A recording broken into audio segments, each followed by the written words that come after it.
অন্তত কিন্তু আমি আজি গৌৰৱান্বিত আমি এনেকুৱা এজন বিধায়ক পাইছোঁ, নিশ্চয় আমি সকাহ পাম। কিন্তু আমাৰ বিধায়ক মহোদয়ে কৈছে যে বিষয়াসকলৰ ওপৰত কোনো কথা নাই, কিন্তু বিষয়াসকলৰ ওপৰত ইমানেই কথা আছে, বিষ্ণু দেউৰী যেতিয়া আছিলে কাৰো সাহস হোৱা নাছিলে, আমাৰ গগৈ যেতিয়া আছিলে তেতিয়া সাহস কৰা নাছিলে। কিন্তু এতিয়া কি হয়, পুলিচে ধৰি পঠাই দিয়ে, তাৰ ঘৰৰ পৰিয়াল আহি পুলিচৰ লগত কি মিলামিলি কৰে বুজি নাপাওঁ। আমাক থানাত আহিবলৈ লাগে, অসুবিধা পাওঁ। বাছ বেপাৰীয়ে ভৰি থাকে, বাছ বেপাৰীৰ পৰিয়াল মিছেছ মাক মাহীয়েক পেহীয়েক আহি থানাত অহা যোৱা সঘনাই। এইটো কি মিটিগাৰী? সেইটো মিটিগাৰী কৰিলে পাব্লিকে কেনেকৈ ধৰি দিব? আগত পাব্লিকে এবাৰ সচেতন আছিলে, ওলাই আহিছিলে, আমি নিজে কৈছিলোঁ মহিলাকে আমি নিজে ধৰি দিওঁ। কিন্তু কি বুজাবুজি কৰি কেনেকুৱা মানে চিডিৰ ওপৰত আকৌ ওলাই আহে, আকৌ তেওঁলোকে আকৌ ভাবুকি দিয়ে। এতিয়া ৰাইজ ওলাবলৈ সেইকাৰণে বন্ধ কৰিছে। পুলিচে সহযোগ নিবিচাৰে, পাব্লিকে দিবলৈও নিবিচাৰে। এতিয়া বাছ বেপাৰী পৰিয়ালে তেওঁলোকক সহযোগ কৰি থাকে পুলিচক, পাব্লিকে কেনেধৰণে আহি সহযোগ কৰি বহুত দুখৰ কথা হৈছে। মানুহৰ যেতিয়া বস্তু চুৰি কৰি আনিছিলে, তাত আমি মানুহৰ যোৱাৰ কাৰণে তাত এসপ্তাহৰ পিছতে মোৰ গৰুজনী চুৰি কৰি কাটি খাই পেলালে। অকল একো মই ন্যায় নাপালোঁ আজি তাৰিখলৈকে। সেইটো মই বহুত দুখ অনুভৱ কৰিছোঁ। এগৰাকী মানে চকু যদি আমি পালন কৰি খাব নোৱাৰোঁ, তেতিয়া আমি কি কৰি যাম তেনেকৈ? তাৰ বাবে মই বহুত দুখ পাইছোঁ। সেইটো বিষয়ত আপুনি অকণ বিচাৰ কৰিব। চুৰ ধৰা নাই, যেতিয়া চুৰ ধৰি তেতিয়া আপুনি এইটো কেছ এফআই কৰিব। এতিয়া এফআই কৰিব নালাগে, গতিকে আপুনি মোক চহী কৰি দিয়ক। তেনেকৈ বুলি মোক চহী কৰালে, নাথ ছাৰ বুলি এজন আছিলে, সেইজনে মোক চহী কৰাই ল'লে। লৈ সেই এফআইখনৰ ওপৰত কোনো মই একো বিশ্বাস মই নাপালোঁ। প্ৰথমতে মোৰ লগত আধাৰ কাৰ্ড পৰ্যন্ত দিলে মানুহজনৰ, যে এইজন মানুহে চুৰি কৰি কাটিছে বুলি ইমান ইনফৰ্মেশ্যন দিলে। এজন বেলেগ চুৰে, এজনো চুৰ, সেইজনে ইনফৰ্মেশ্যন পৰ্যন্ত আধাৰ কাৰ্ডৰ পৰ্যন্ত মোৰ ইয়াত আছে, এতিয়াও মোবাইল চেক কৰিলে পাম। কিন্তু মই সেই ন্যায় নাপালোঁ। মই যদি কাটি গাভিনী কৰোঁ, পূৰা কাটি খাই দিব। মই ইমান দিন পাইছোঁ গৰুজনীৰ কাৰণে, কাৰণ যিজনী গৰু মোক সম্পূৰ্ণ সৰ্বকালৰ সৰ্বশ্ৰেষ্ঠ মুখ্যমন্ত্ৰী ডক্টৰ হিমন্ত বিশ্ব শৰ্মা ডাঙৰীয়াই ৰাইজৰ প্ৰতি প্ৰতিশ্ৰুতি আছিল দুৰ্নীতিৰ বিৰুদ্ধে অনৈতিক কামৰ বিৰুদ্ধে শূন্য সহনশীল। আমি আগতে নিৰ্বাচনৰ সময়তো নিৰ্বাচনৰ পূৰ্বৰে পৰা এই বান্দৰদোৱা অঞ্চলৰ পৰা আমাৰ ৰাইজৰ বিভিন্ন সমস্যা আছিল, বাৰে বাৰে কৈ আছিল বিভিন্ন ইয়াতে অনৈতিক কাম চলি আছিল। আৰু আমি কৈছিলোঁ যে আমাৰ চৰকাৰখন ডক্টৰ হিমন্ত বিশ্ব শৰ্মা ডাঙৰীয়াই মানে শূন্য সহনশীলতাৰে এইবিলাক দমন কৰাৰ কাৰণে আগবাঢ়িছে। আমি ইতিমধ্যে আমি আৰক্ষী প্ৰশাসন আমি সকলোৱে যৌথভাৱে মিলিত হৈ আজি ৰাইজৰ লগত আমি মত বিনিময় কৰিলোঁ। আমি অহা 2-3 মাহৰ ভিতৰত বান্দৰদোৱাত আমি এটা সুস্থ পৰিৱেশ নিৰ্মাণ কৰিবৰ কাৰণে সংকল্পবদ্ধ। আমাক ৰাইজে এটা সুস্থ পৰিৱেশ নিৰ্মাণ কৰাৰ নিমিত্তে আমাক বিধায়ক হিচাপে নিৰ্বাচিত কৰিছে।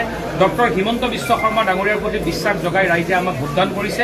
আমি ডক্টৰ হিমন্ত বিশ্ব শৰ্মা ডাঙৰীয়াই দিয়া প্ৰত্যেকটো প্ৰতিশ্ৰুতি আখৰে আখৰে যিদৰে দিছপুৰত পালন হয়, আখৰে আখৰে ৰঙা নদীত পালন কৰিবৰ কাৰণে আমি সংকল্পবদ্ধ।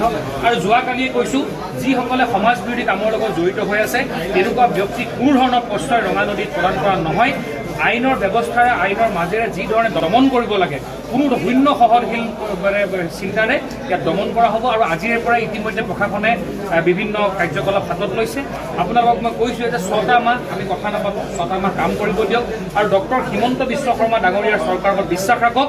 ৰঙা নদীক এখন সুন্দৰ সবল, শক্তিশালী, দুৰ্নীতিমুক্ত আৰু কোনো ধৰণৰ সামাজিক কাম, সমাজ বিৰোধী কাম নথকা এখন সমষ্টি হিচাপে নিৰ্মাণ কৰিবৰ কাৰণে আমি হিমন্ত বিশ্ব শৰ্মা ডাঙৰীয়াৰ এজন সৈনিক হিচাপে আমি সংকল্প কৰোঁ।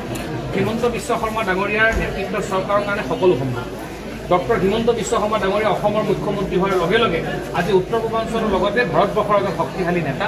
মই ভাবোঁ তেনে ক্ষেত্ৰত আমি আমাৰ যি দাঁতিকাষৰীয়া যি আমাৰ যি ৰাজ্য আছে অৰুণাচল, আমি অৰুণাচলৰ মুখ্যমন্ত্ৰী ডাঙৰীয়াৰ লগতো আমি হিমন্ত বিশ্ব শৰ্মা ডাঙৰীয়াৰ জৰিয়তে আলোচনা কৰি আমি এই যিহেতু ৰঙা নদী আৰু ৰঙা নদীৰ বান্দৰদোৱা অঞ্চল, হাৰমতি অঞ্চল অৰুণাচলৰ লগত লাগি থকা আমাৰ অঞ্চল, বহু কাম এনেকুৱা যিটো অৰুণাচলৰ পৰা হৈ আছে। সেইকাৰণে আমি সেই কথাখিনি আমি যৌথভাৱে আমি দুয়োখন ৰাজ্যৰ লগত কথা পাতি মই ইয়াৰ পৰাই গৈ আমি ইতিমধ্যে ডক্টৰ হিমন্ত বিশ্ব শৰ্মা ডাঙৰীয়াই গোটেই কথাখিনি অৱগত।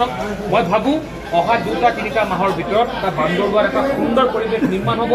এই অঞ্চলৰ ৰাইজে এটা সুস্থ পৰিৱেশত নিজৰ ব্যৱসায় বাণিজ্য, আৰু যিসকল আজি ভনীয়ে কৈছে যে ৰাতি 8 বজাৰ পাছত এই অঞ্চলত ওলাই যাব নোৱাৰে, মই কৈছোঁ যে 8 বজাত কিয় ৰাতি 2 বজাতো এই অঞ্চলত ভনীসকলে ওলাই যাব পৰা পৰিৱেশ নিৰ্মাণ কৰিব। সেই আত্মবিশ্বাস থাকিব, তাৰ কাৰণে আমি প্ৰতিশ্ৰুতি দিম। ইতিমধ্যে আমি কৈছোঁৱেই যে আজি আমি আৰক্ষী অধীক্ষক আমি ইতিমধ্যে কৈছোঁ যে আমাৰ এটা ব্যৱস্থা আছে যে আমি যেতিয়া আমি এই অঞ্চলসমূহত ভাড়াঘৰ আমি দিওঁ, ভাড়াঘৰ দিলে আমি ভাড়াঘৰৰ যি লোকসকলৰ তথ্য আমি থানাত জমা কৰিব লাগে। এই পূৰ্বতে এই কামবোৰ আমি কৰা নাছিলোঁ। আমি নাগৰিকলৈও অনুৰোধ জনাইছোঁ যে অহা কাইলৈৰ পৰা ইয়াত আমাৰ এই অঞ্চলত কোন ব্যক্তি ক'ৰ পৰা আহি আছে তাৰ তথ্য আমি ইতিমধ্যে থানাত দিয়াৰ পৰিকল্পনা কৰিব দিছোঁ, কাম আৰম্ভ কৰিব দিছোঁ। আৰু দ্বিতীয়তে আগতেও কৈছোঁ যে যিসমূহ লোকে অবৈধভাৱে বেদখল কৰি আমাৰ এই অঞ্চলসমূহ বেদখল কৰিছে, এই অঞ্চলসমূহ অতি শীঘ্ৰে চৰকাৰ প্ৰশাসন ব্যৱস্থাৰ মাজেৰে বেদখলমুক্ত কৰা হ'ব। আমাৰ চৰকাৰে কোনো ধৰণৰ বেদখলকাৰী বাংলাদেশী কোনো ব্যক্তিক আমি সুৰক্ষিত কৰিবৰ কাৰণে এখন চৰকাৰ নহয়, থলুৱা খিলঞ্জীয়া লোকক সুৰক্ষিত কৰাৰ নিমিত্তে হিন্দু সনাতনী সভ্যতাক বিশ্বাস কৰা, শ্ৰীমন্ত শংকৰদেৱ গুৰুজনাক বিশ্বাস কৰা প্ৰত্যেক জাতি জনগোষ্ঠীক আমি সুৰক্ষিত কৰিবৰ কাৰণে এইখন চৰকাৰ দায়বদ্ধ, সংকল্পবদ্ধ আৰু তাৰ কাৰণে প্ৰতিটো কাম আমি কৰিবৰ কাৰণে আমি আগবাঢ়ি যাবৰ কাৰণে আমি আগবাঢ়িবৰ কাৰণে চিন্তা কৰিম। কালি আহিবৰ পিছত আজি প্ৰথম দিনাখনেই বান্দৰদোৱাত তেওঁ আপোনালোকৰ আগত আপোনালোকৰ লগত কথা পাতিব বিচাৰিছোঁ। মই তেখেতক ব্যক্তিগতভাৱে যোৱা 4 বছৰ পাই আহিছোঁ। বিধায়ক হিচাপে যদিও নতুন, তেখেতে প্ৰশাসনিক দিশটোত কেনেকৈ কাম কৰিব লাগে যথেষ্ট জানে। গতিকে মই আশা কৰিম ৰঙানদী সমষ্টিটো অসমৰ নাৰীৰ যিখিনি সমস্যা, সেই সমস্যাখিনি লৈ অলপ আলোচনা কৰোঁ। পুলিচৰ কাম হ'ল দুষ্ট দমন, শান্ত পালন।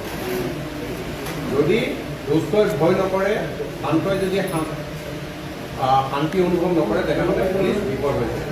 গতিকে পুলিচৰ কাম হ'ল দুষ্ট যিখিনি মানুহ আছে সেই মানুহখিনি পুলিচক ভয় কৰিব লাগিব, আৰু যিখিনি শান্তিপ্ৰিয় মানুহ, শান্তি থকা তেওঁলোকে পুলিচৰ পৰা সহযোগ পাই পুলিচৰ ৰক্ষণাবেক্ষণ পাব লাগিব।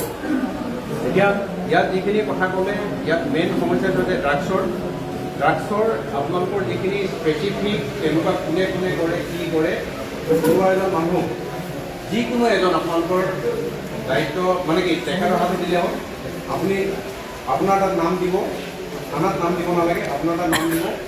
আমি এভৰি অল্টাৰনেট ডে এজন ডিঅ' আহিব, কোনোবা দিনা মই আহিম, কোনোবা দিনা এডিশ্যনেল এছ পি হেডকোৱাৰ্টাৰ আহিব, কোনোবা দিনা আমাৰ DSP হেডকোৱাৰ্টাৰ বা এডিশ্যনেল এছ পি ক্ৰাইম, তেনেকৈ আমি মিলাই আহিম। আমি এভৰি অল্টাৰনেট ডেত আহিম, তাৰমানে সোমবাৰ আহিম, বুধবাৰ আহিম, শুক্ৰবাৰ আহিম, তেনেকৈ আমি এদিন এদিনকৈ আহিম। আৰু প্ৰষ্টিটিউশ্যনৰ যিটো কথা কৈ আছে, অৰুণাচল ছাইডটোত হয়, আমাৰ ছাইডটোৰ পৰা ল'ৰা ছোৱালী যায়। গতিকে সেই বস্তুটো অলপ আমি গম পাই আছিলোঁ। সেই হোটেলখিনিৰ নাম দি দিয়ক। আমি 2-3 দিনত অৰুণাচলৰ DC SP লগত আমাৰ মিটিং আছে। আমাৰ DC ছাৰ আৰু মই থাকিম। সেই মিটিঙত আমি এনেকুৱা যিখিনি বৰ্ডাৰ ৰিলেটেড কথা আছে, সেই কথাখিনি আমি ক্ৰাইমৰ যিখিনি কথা আছে সেই কথাখিনি পাতিম আমি, আৰু সেইখিনি আমি দূৰ কৰিব পাৰিম। তাৰপাছত আৰু এটা ৰিকুৱেষ্ট কৰিম মই, এইটো অঞ্চলৰ বহুত ল'ৰা ছোৱালী অৰুণাচলত পঠিয়াই, মাক দেউতাকে নিজেও পঠিয়ায়, কাৰোবাৰ ঘৰত কাম কৰা কৰি বা কিছুমানে বিক্ৰীও কৰি দিয়ে, শুনিব বেয়া হয়। সেই বস্তুখিনিত আপোনালোকে নজৰ দিয়ক। আমাৰ ভৱিষ্যত যদি আমি ঠিক কৰিব নোৱাৰোঁ তেনেহ'লে বেয়া হ'ব। গতিকে সেইখিনিত আপোনালোকে সহযোগ কৰক। ড্ৰাগছৰ ক্ষেত্ৰত যোনে যোনে কৰি আছে, যি খবৰ আছে গোটেইখিনি নাম লিখি হেৰি কৰক, আপোনালোকে দিয়ক। আমি তেওঁলোকৰ এগেইনষ্টে যিখিনি ব্যৱস্থা ল'ব লাগে সেই ব্যৱস্থাখিনি ল'ম। তাৰপাছত আৰু এটা কথা, এতিয়া আমি কিছুমান কেছ আজিকালি ৰেজিষ্টাৰ নকৰোঁ। আগতে কি আছিল, যেতিয়া IPC CRPC এভিডেন্স এক্ট আছিল, তেতিয়া আমি যিকোনো কগনিটিভ অফেন্সৰ ঘটনা যদি আপোনালোকে ৰিপৰ্ট কৰে, আমি কেছ লিপিবদ্ধ কৰিবলৈ বাধ্য আছিলোঁ, কেছ ৰেজিষ্টাৰ কৰিবলৈ বাধ্য আছিলোঁ। কিন্তু এতিয়া আপোনালোকে জানে 2024 চনৰ 1 জুলাইৰ পৰা DNSS আৰু DSAৰ অধীনত, তাৰমানে ভাৰতীয় নাগৰিক সুৰক্ষা সংহিতা, ভাৰতীয় নাগৰিক সংহিতা আৰু ভাৰতীয় সাক্ষ্য অধিনিয়ম, সেইখিনিৰ যোগেদি তাৰমানে এতিয়া আমি ভাৰতীয় আইনমতে চলোঁ। এই আগৰ আইনখিনিত আমি কিছুমান দুৰ্বলতা দেখিছিলোঁ, যিটোৰ কাৰণে আমি এতিয়া গভৰ্ণমেণ্টে এইখিনি চেঞ্জ কৰি দিছে। এতিয়া আমাৰ অলপ আউন্স নাই, গতিকে সেইটো কথা। আৰু আমাৰ হ'ল কি, আমাৰ যিকেইটা বাহিনী আছোঁ, আমাৰ যিটো পকেট মানি দিয়ে এইটো ৰেগুলাৰ, আৰু আমাৰ কেইজন বাহিনী পায়, কেইজন বাহিনী নাপায়। আৰু এইটো আমাৰ একেবাৰে বিধানসভালৈকে আমাৰ প্ৰশ্ন হ'ব লাগে। আমাৰ BJP পাৰ্টি নিজৰ কটাই নাই। আমি